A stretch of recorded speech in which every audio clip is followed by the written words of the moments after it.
Afirmasi keuangan tidak menyelamatkan keuanganmu, bukan karena kamu tidak cukup percaya, tapi karena kamu sedang mencoba memperbaiki masalah yang salah. Ini bukan tentang energi yang kurang kuat atau visualisasi yang kurang jelas. Ini tentang struktur fundamental yang tidak pernah dibangun sejak awal. Kebanyakan orang menghabiskan waktu bertahun-tahun mengulang kalimat positif tentang uang tanpa pernah memahami mengapa kondisi finansial mereka tetap stagnan. Dan sebenarnya alasannya jauh lebih sederhana dan lebih teknis daripada yang mereka kira. Tetaplah mengikuti sampai kamu memahami logika lengkapnya.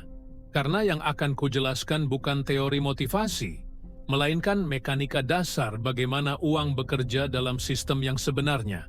Setiap bulan kamu duduk di depan buku catatan atau aplikasi keuangan, menulis afirmasi tentang kelimpahan, tentang rezeki yang mengalir, tentang kemakmuran yang akan datang. Kamu membacanya setiap pagi, kadang sambil merasakan getaran positif yang menyenangkan.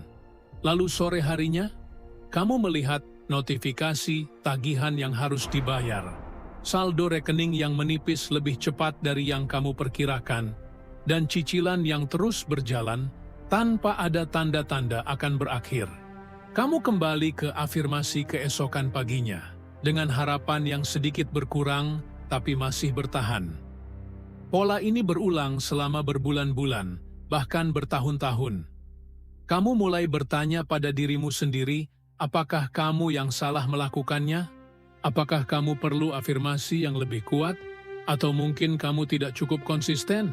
Seberapa sering ini terjadi padamu, di mana kamu merasa sudah melakukan semua yang disarankan oleh buku dan video tentang mindset keuangan, tapi realitas di rekening bank tidak pernah berubah secara signifikan?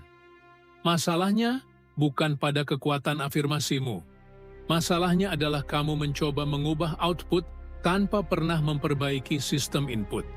Afirmasi bekerja pada lapisan psikologis, pada cara kamu memandang uang, dan kemampuanmu untuk mengelolanya.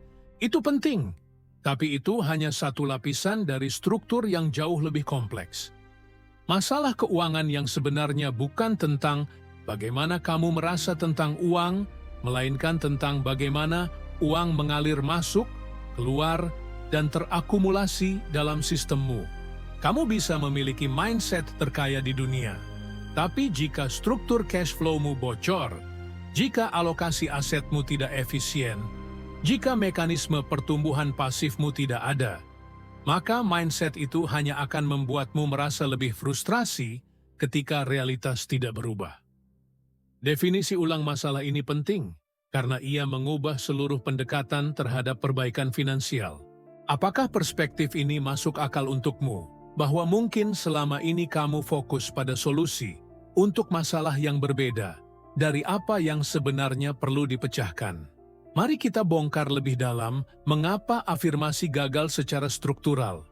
Ketika kamu mengafirmasi bahwa uang mengalir kepadamu dengan mudah, otak memang bisa mulai mencari peluang lebih aktif, dan itu bagus.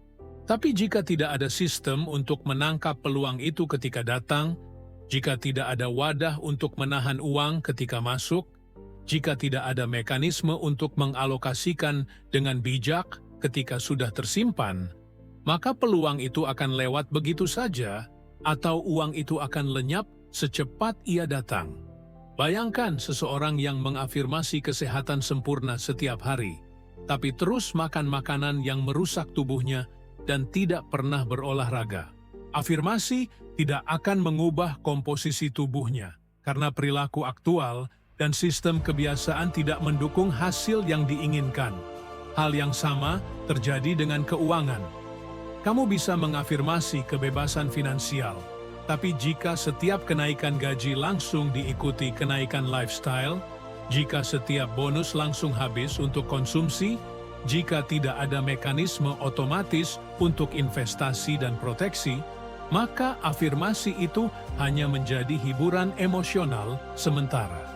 Tetap ikuti, karena solusi lengkap baru akan masuk akal setelah kamu benar-benar memahami mengapa metode lama ini tidak bisa berfungsi sebagai fondasi perubahan finansial sejati. Sekarang kita perlu membangun model mental yang berbeda tentang bagaimana keuangan personal sebenarnya bekerja. Pikirkan keuanganmu bukan sebagai masalah motivasi atau keyakinan, tapi sebagai sistem mekanis dengan input, proses, dan output yang terukur. Sistem ini punya 3 komponen inti yang harus ada dan berfungsi dengan baik. Komponen pertama adalah mekanisme akumulasi, yaitu bagaimana uang masuk dan ditahan dalam sistem sebelum mengalir keluar. Ini bukan hanya tentang berapa banyak yang kamu hasilkan, tapi berapa persen yang benar-benar tersimpan setelah semua pengeluaran. Kebanyakan orang punya input yang cukup baik tapi mekanisme akumulasi yang sangat lemah, sehingga uang mengalir keluar secepat ia masuk. Komponen kedua adalah mekanisme alokasi, yaitu bagaimana uang yang terakumulasi dialokasikan ke berbagai fungsi yang berbeda, seperti buffer darurat, investasi jangka pendek, investasi jangka panjang, proteksi, dan konsumsi berkualitas. Tanpa alokasi yang jelas dan terstruktur, uang akan mengalir ke jalur resistensi paling rendah, biasanya konsumsi impulsif. Komponen ketiga adalah mekanisme pertumbuhan pasif, yaitu bagaimana sebagian dari aset yang kamu miliki bekerja menghasilkan return tanpa memerlukan waktu dan tenaga aktifmu secara terus-menerus. Ini yang membuat sistem finansial menjadi scalable dan sustainable dalam jangka panjang. Apakah model ini sudah mulai terlihat lebih jelas dan lebih applicable dibanding model berbasis afirmasi dan visualisasi yang selama ini kamu gunakan? Sekarang, mari kita lihat bagaimana ketiga komponen ini bekerja bersama sebagai sistem yang saling terkait. Mekanisme akumulasi dimulai dengan satu prinsip sederhana, yaitu save before you spend, bukan save what's left after spending. Ini berarti setiap kali uang masuk, persentase tertentu langsung dialokasikan ke saving dan investasi sebelum kamu melihat sisa yang boleh digunakan untuk pengeluaran. Kebanyakan orang melakukannya terbalik.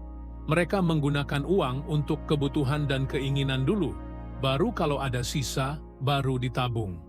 Dengan cara ini, hampir tidak pernah ada sisa karena pengeluaran cenderung mengembang mengisi ruang yang tersedia.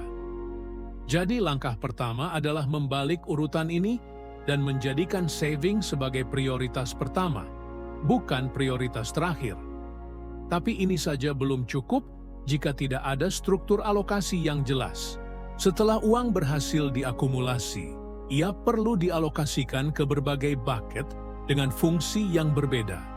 Emergency fund untuk menjaga stabilitas saat ada kejutan finansial. Investasi liquid untuk tujuan jangka menengah seperti dana pendidikan atau uang muka properti.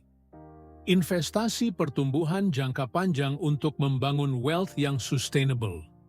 Proteksi untuk mengurangi risiko finansial dari kejadian tak terduga seperti sakit atau kecelakaan. Dan akhirnya konsumsi yang terencana dan berkualitas yang sesuai dengan nilai dan prioritasmu. Setiap bucket ini punya peran spesifik dan tidak bisa saling menggantikan.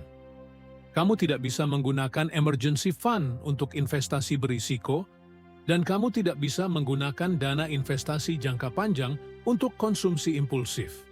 Ini hanya akan berfungsi jika kamu memahami poin berikutnya tentang bagaimana mekanisme pertumbuhan pasif dibangun di atas dua fondasi sebelumnya. Mekanisme pertumbuhan pasif adalah komponen yang paling sering diabaikan, karena ia memerlukan kesabaran dan disiplin jangka panjang. Ini tentang membangun aset yang menghasilkan cash flow atau capital gain tanpa memerlukan input aktif dari waktumu setiap hari. Bisa dalam bentuk investasi di instrumen pasar modal, seperti saham atau reksadana, yang secara historis memberikan return di atas inflasi dalam jangka panjang. Bisa dalam bentuk properti yang disewakan, sehingga menghasilkan passive income bulanan. Bisa dalam bentuk bisnis yang sudah sistematis dan tidak memerlukan kehadiranmu setiap hari untuk beroperasi. Atau bisa dalam bentuk produk digital yang kamu buat sekali, tapi bisa dijual berkali-kali. Bentuknya bisa berbeda untuk setiap orang tergantung sumber daya, keahlian, dan preferensi risiko.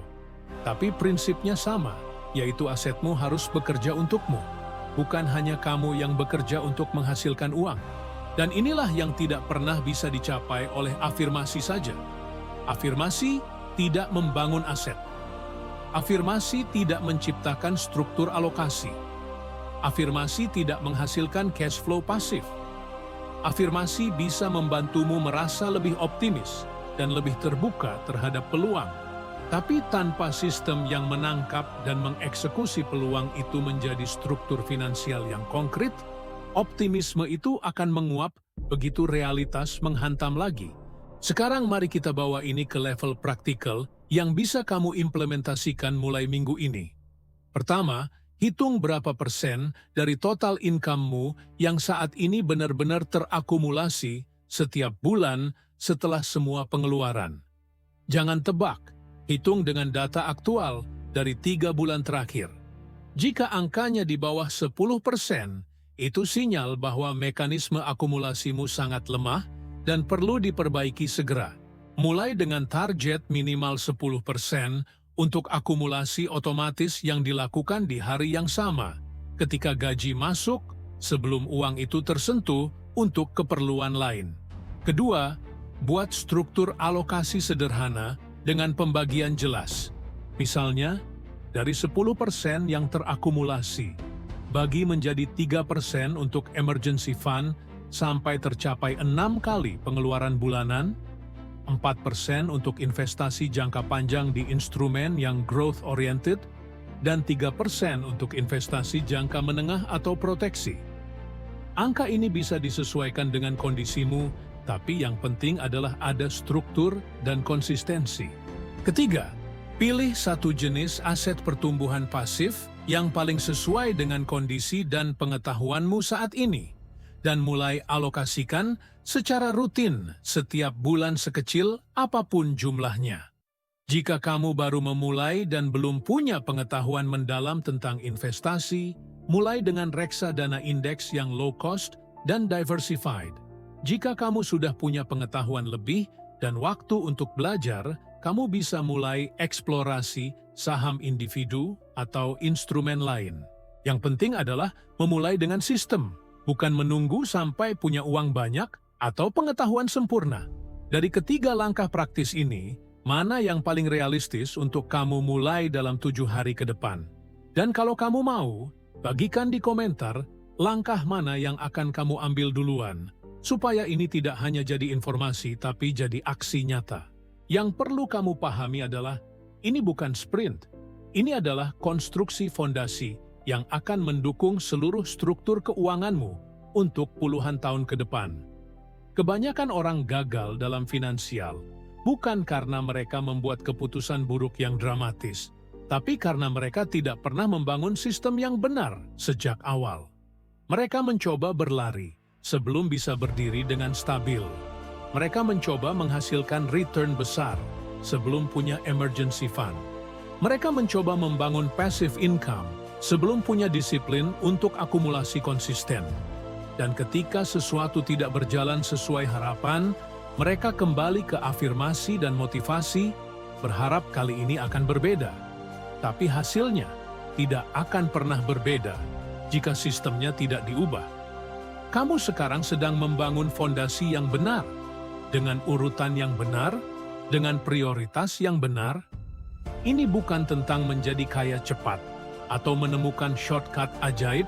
Ini tentang membangun struktur yang solid, yang tahan terhadap fluktuasi ekonomi, yang bisa scale seiring waktu, dan yang tidak bergantung pada perasaan atau motivasi harian. Kamu tidak perlu merasa termotivasi setiap hari untuk menjalankan sistem ini. Kamu hanya perlu membangun sistem yang berjalan otomatis, terlepas dari bagaimana perasaanmu hari itu. Konsep yang kita bahas hari ini adalah bagian dari framework yang lebih besar tentang bagaimana membangun wealth yang sustainable dan tidak bergantung pada satu sumber income atau satu strategi investasi. Setiap pilar dalam framework ini saling mendukung dan memperkuat, dan memahami bagaimana mereka bekerja bersama akan memberimu clarity yang jarang dimiliki orang lain dalam perjalanan finansial mereka. Di video selanjutnya, kita akan membahas lebih dalam tentang bagaimana membangun mekanisme proteksi yang tidak menguras cash flow, tapi tetap memberikan security yang kamu butuhkan. Karena sistem finansial yang kuat bukan hanya tentang akumulasi dan pertumbuhan, tapi juga tentang mempertahankan apa yang sudah kamu bangun dari risiko yang tidak terduga. Itu adalah bagian penting berikutnya, yang melengkapi struktur lengkap yang sedang kita bangun bersama.